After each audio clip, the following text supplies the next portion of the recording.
And now Aisling Toomey from the Rainbow Project, looking at the experiences of LGBT women. I'll just go hand over to you there now. Yeah, Thanks so I'm much. making it difficult following two incredible ladies talking so passionately about the work that they do. So you're making a tough act for me to follow.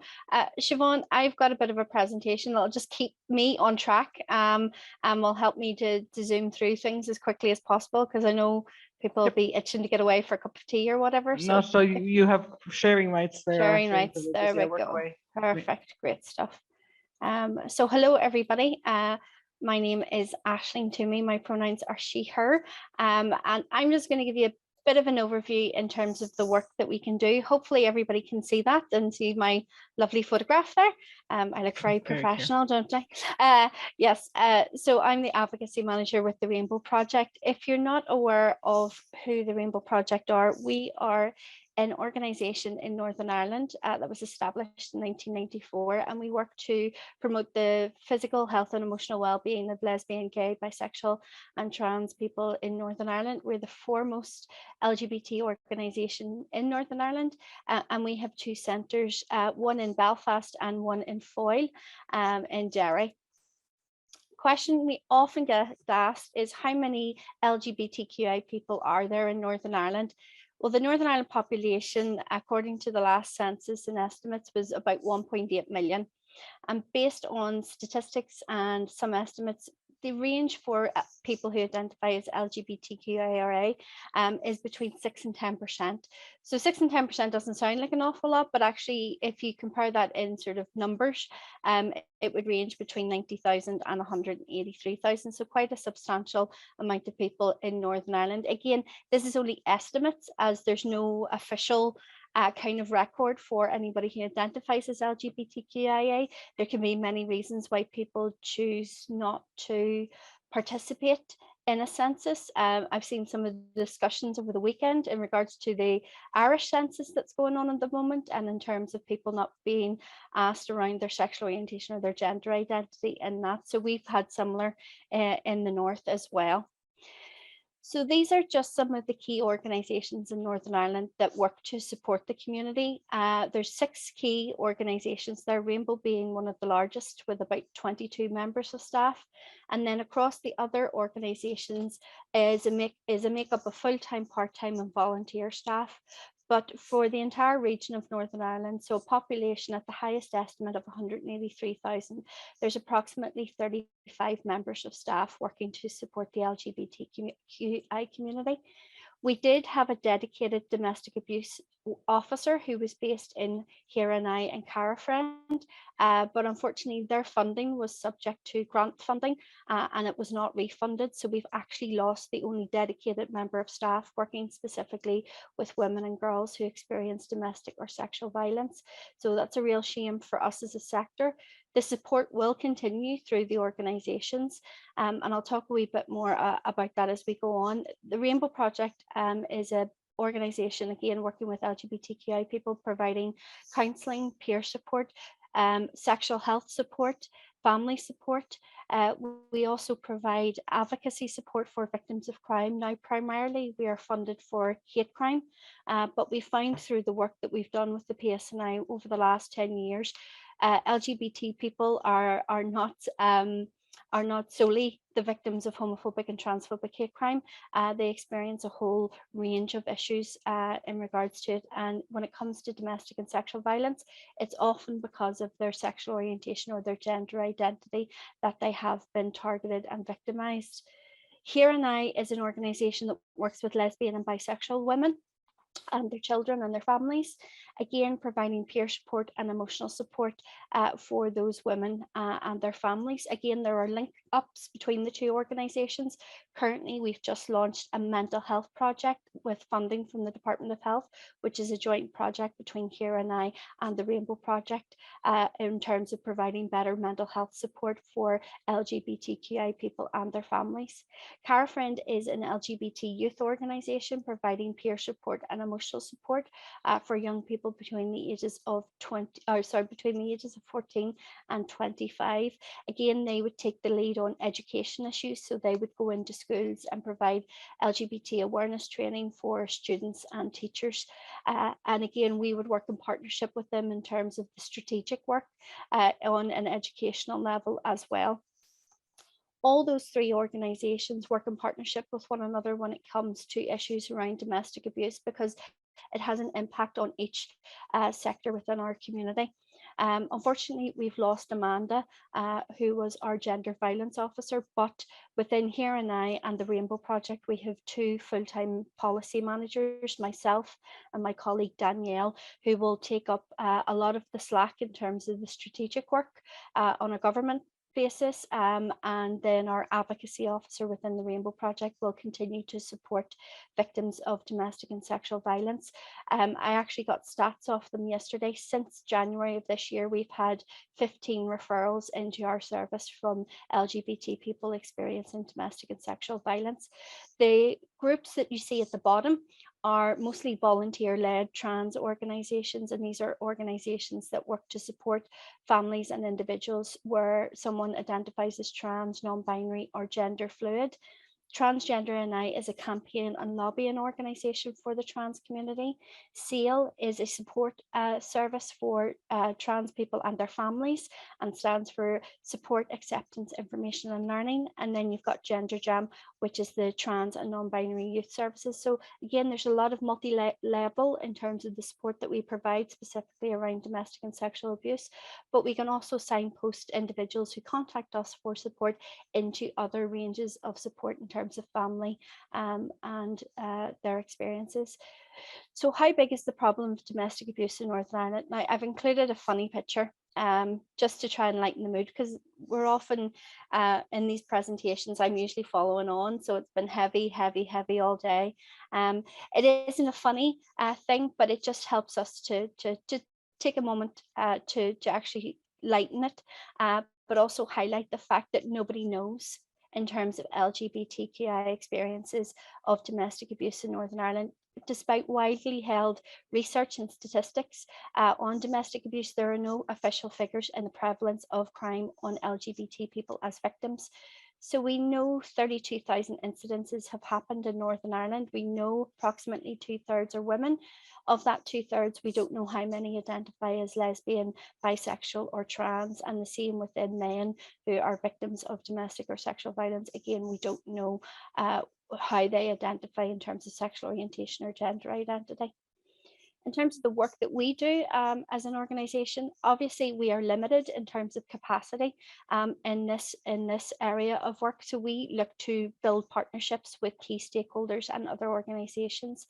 So we work with the Belfast Domestic and Sexual Abuse Partnership in terms of awareness raising and progressive work to tackle domestic and sexual abuse. We sit on the Domestic Abuse Stakeholder Assurance Group, which is a large body of people made up from government departments, the police, the probation board, the Public Prosecution Service, Women's Aid, Men's Advisory Project, a whole range of different organisations that come together. We also sit on the PSNI Advisory Group on Domestic Abuse, the Women's Sector Forum, the PPS Advisory Panel, and we support our colleagues in the Raise Your Voice who are speaking out against street harassment and sexual harassment in Northern Ireland. We've effectively lobbied the PSNI to start recording all Section 75 characteristics when it comes to domestic abuse. And these Section 75 would not only look at sexual orientation and gender identity, but it would also look at members of the community who are people of colour, religious and disability as well. So it's really important that we find out the intersectionality of the victims of crime so we can help to establish better services for them.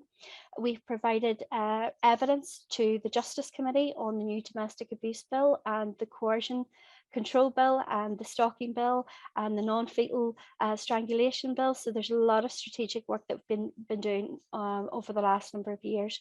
Also, we're expanding our services in terms of working with the Domestic and Sexual Abuse Helpline, working with the PSNI, working with Women's Aid, and working with the Men's Advisory Project to make sure that pathways are clear for victims of domestic abuse, and that we're able to put that wraparound support. Again, everything focused on what that particular victim needs and how we can best support that. And again, we've been funded by the PCSP, which are local groups here, in regards to work around women and girls and specific awareness raising.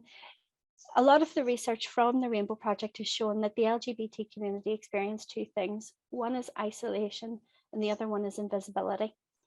And invisibility is caused by heterosexism, which is existing all around us, where professionals often assume things or are relying on stereotypes for LGBTQI relationships. There's a real lack of investment and research into the experiences of LGBTQI people, especially those experiencing domestic or sexual violence. There's a poor understanding or awareness within professionals as well around the unique coercive control elements that are targeted towards LGBTQI people. When it comes to RSE, religious and sex education in schools, it's often marked by conservatism here in Northern Ireland. There's an avoidance of any discussion around LGBTQI identities, and specifically in regards to sexual orientation and gender identity when it comes to consent and healthy relationships. Refuges here in Northern Ireland often don't have a policy, or it's very unclear in regards to their trans inclusion policies. And currently there is no refuge for gay or bi men in Northern Ireland whatsoever who are fleeing domestic abuse. The reason that we talk about collecting data is that if you're not there, you can be discounted. And I think Noor and Amal talked about that as well in regards to the experiences of Muslim women who are experiencing domestic abuse. If they're not able to feel confident in reporting either directly to the police or to support organisations, often they're cast in the shadow and they can feel isolated. And again, Noor and Amal talked about that double isolation that they feel in terms of that barrier of language and the lack of awareness around what their rights are here in Ireland. And again, that's something similar that the LGBTQI community would experience, and certainly those who are newcomers to Ireland as well, asylum seekers who are dealing with internalized homophobia about their own experiences, the barriers in terms of accessing that because of language. And again, we raised the issue earlier about threats, that sort of fear of their masculinity being cut under by reporting domestic or sexual abuse. And again, the issues in regards to immigration status are very much part and parcel of that as well, and includes children. But data is really, really important because it allows us to help to tell the story of the LGBT community. It helps us to create spaces and affirm the LGBTQI communities. It identifies the disparities in policy, service development and legislation. It helps us to secure funding for our organisations go forward. It makes sure that we're informing public policies and laws. And we want to see statutory bodies, especially here in Northern Ireland, where Section 75 was brought in many years ago. A lot of the public organisations and statutory bodies are failing to actually monitor that, so therefore are failing our victims across the board in regards to recording that. So the invitation was on the back of some research that we've done carried out by the Rainbow Project in regards to the state of the community. And the state of the community was a piece of research that we did with the LGBT community in Northern Ireland. We had over 1,100 responses. There was over 130 questions and 11 focus groups. Demographics of that, 45% men, 43% women, 7% non-binary, 1.4% gender fluid, and about 4% of others. And then the breakdown in terms of age as well. So it's really, really good statistics that we've had. We're delighted with the response that we did get. But some of the key findings that we found in that were specifically around domestic abuse. Now, we asked a whole range of questions. When did you know you were LGBTQ? What's it like being an LGBTQI person in Northern Ireland? What's your experiences of crime? What's your experience of homelessness? What's your experience in education and employment? A whole range of different things. So it was quite a substantial piece of work. But in regards to the response to domestic and sexual violence, these are some of the stats that we picked up. Over 50% reported being in a relationship that was harmful, hurtful, either verbal, physically, or sexually. Over 65% have felt frightened because of the behaviour of a partner or someone at home. 46% have experienced violent behaviour from a partner or someone at home, and 18% experienced financial abuse from a partner or an ex-partner. 61% experienced controlling behaviour by a partner or someone at home. 32% felt pressured to have sex or perform a sex act that they did not want. 22% have been physically hurt, and 55% have experienced emotional abuse by a partner or an ex-partner. But the most staggering of all is that over 68% of those who experienced violence, abuse, coercion, or intimidation never reported it to the police or any support organisation. Only 9% had reported to the police and less than 4% to other services. So there's a massive, massive issue in regards to the experiences of LGBTQI people and the reasons that they're not reporting to the police or to ourselves or any other support organisation. Now, domestic abuse, as you'll all know, these are the key issues: coercive control, psychological, emotional, physical, sexual, harassment, stalking, and online digital abuse. But for members of our community, there are additional elements of abuse that can be specific because of their sexual orientation or their gender identity. There can be forms of abuse that are targeted towards us because of our sexual orientation and our gender identity, and that will often stop them going forward and seeking support. Some of these include outing. So outing somebody as a member of the LGBT community, whether they are gay, lesbian, trans, or non-binary, using intimidation and threats of this disclosure or their status as HIV to friends, family, to their colleagues and workplaces, undermining their sense of self in terms of their sexual orientation or their gender identity, making them feel guilty or feel ashamed around their sexual orientation or gender identity, making them feel whether there is validity in their sexual orientation or gender identity, and this can be targeted towards our bisexual members of our community, where they can be questioned over the validity of their sexual orientation, and the same for those that identify as asexual within our community. Telling members that it will tarnish the LGBTQI community if they talk about the abuse. And I think Nor and Mel would probably say that that would be something similar that would occur in their community, where you shouldn't speak out about that. Do you want to bring us more shame? And that's a form of control as well. There's the fear of having to come out as an LGBTQI person in order to access mainstream services. And that's a real fear for people. Intimidation and threats connected to children, and claims that children will be removed from their care because of their sexual orientation or gender identity. This is something that happens quite a lot with gay and bisexual men. And the same fears are there for lesbian and bisexual women, especially if they've been in a previous heterosexual relationship. This is something that can be used towards them. I've had a case recently with a trans woman where the female perpetrator in that situation kept accusing them that they were mentally ill, that there was an issue with them, and why would they allow the child to continue to see their parent. So that was something that was used quite recently. Again, I've talked about the immigration law being used to threaten someone with deportation, especially back to the country of their origin, especially where that might be unsafe. We live in a society, and especially in Northern Ireland, for people of colour, for newcomers to our island, it is a hostile environment. It is especially hostile for those from an LGBTQI background, where they have to prove their sexual orientation. The onus is on them to prove their sexual orientation or their gender identity. So again, an abuser will be aware of that and will use that as a threat towards someone. And I've had a case recently where the perpetrator, male in this situation with another male, who said, well, I'm going to write to the Home Office and tell them that you're not really gay and you're just lying in order to get asylum here. So that's something that is used.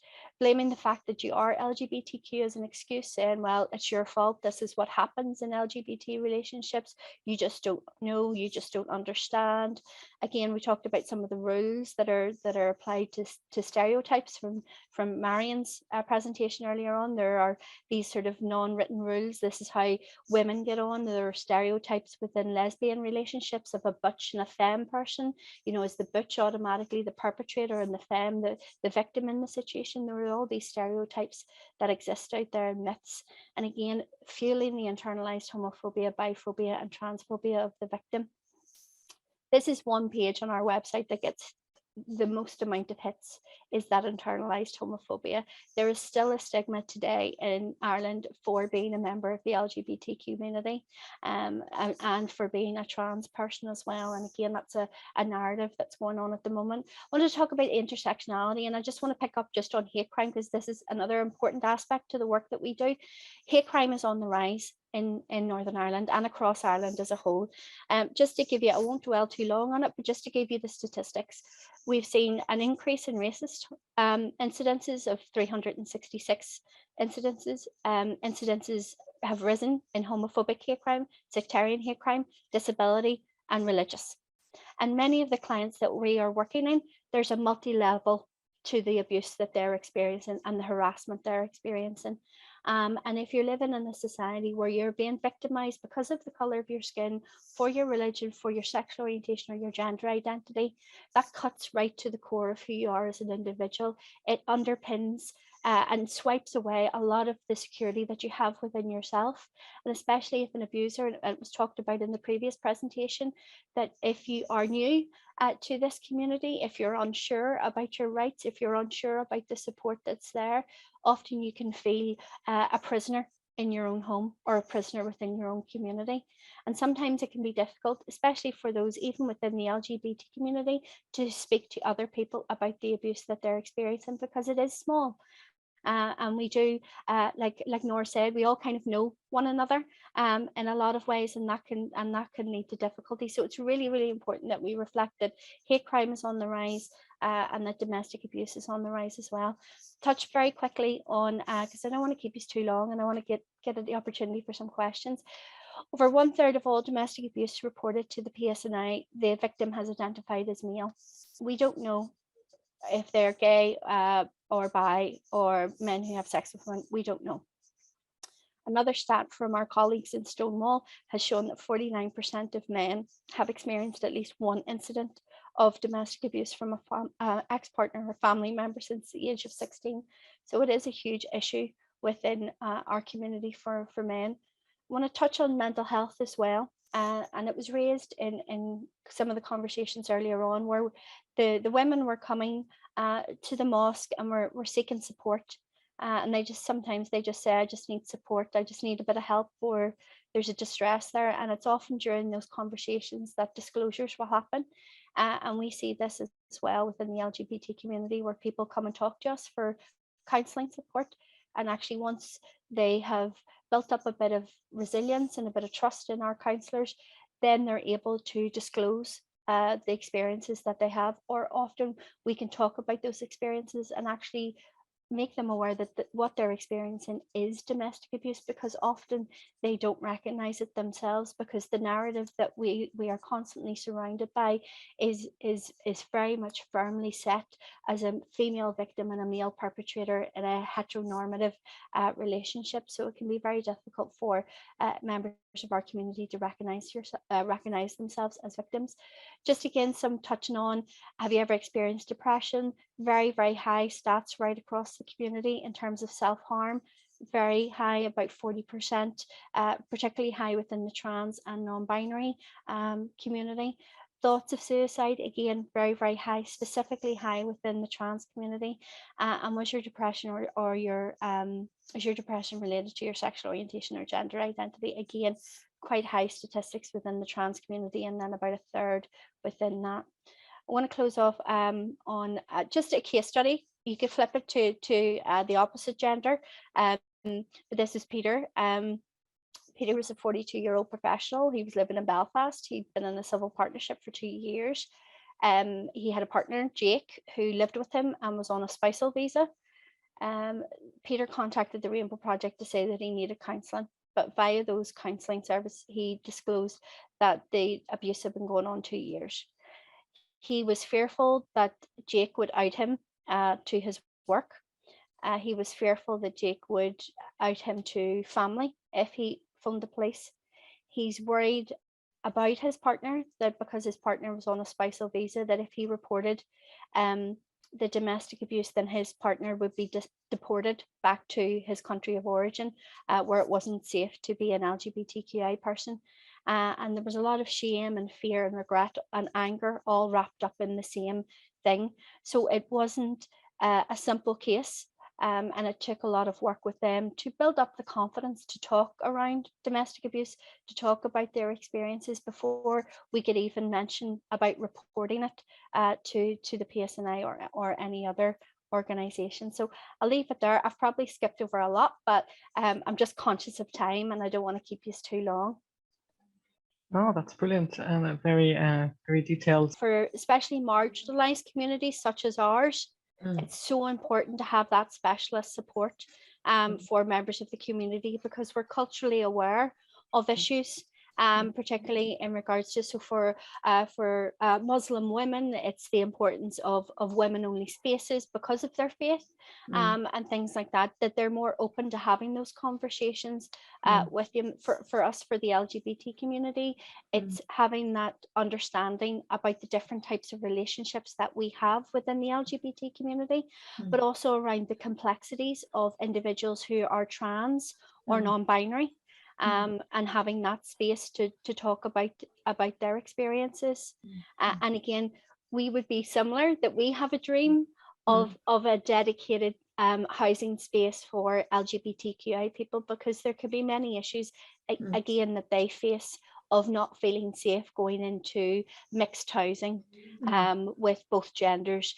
They can feel sometimes scared of going into single sex environments as well, because I'm thinking specifically for a client that I worked with, which was probably one of the most severe cases I've worked with, who was a HIV positive man who was gay, who was in a seriously violent domestic abuse situation where the police were called out on numerous occasions. They were referred to MARAC, which is like one of our highest sort of case studies. And he was really reluctant to go into, like I said, there are no hostels for male victims of domestic abuse here in Northern Ireland. So his only option was a homeless shelter.